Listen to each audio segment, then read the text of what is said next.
Hey guys, Iz here. So basically this video is going to be an overview of the content I've managed to create for you guys, what I've been up to, and some of the big changes that I noticed while playing the alpha. So basically GGG contacted me, gave me access to the alpha server to create some content ahead of time, because a big problem for streamers like me is that once it actually releases, I don't really have time to create any content because I'm so busy playing it and doing 20 to 30 hour streams.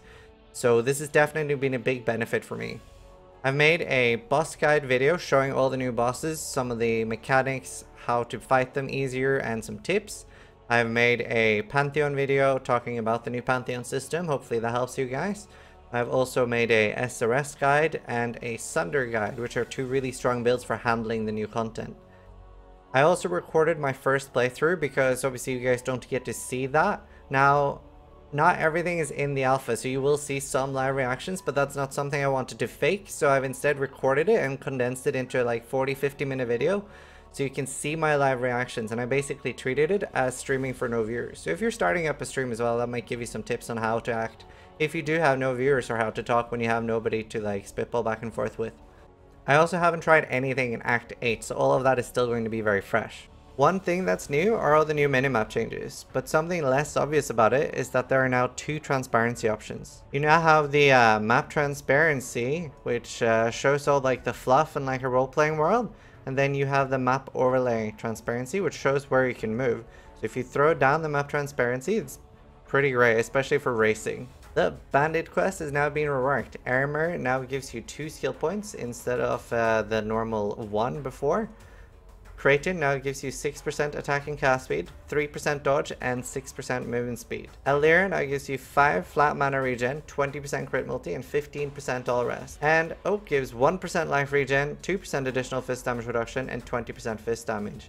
These are definitely some pretty interesting changes. Massive buff to Aramir, now giving 2 skill points, which is very powerful.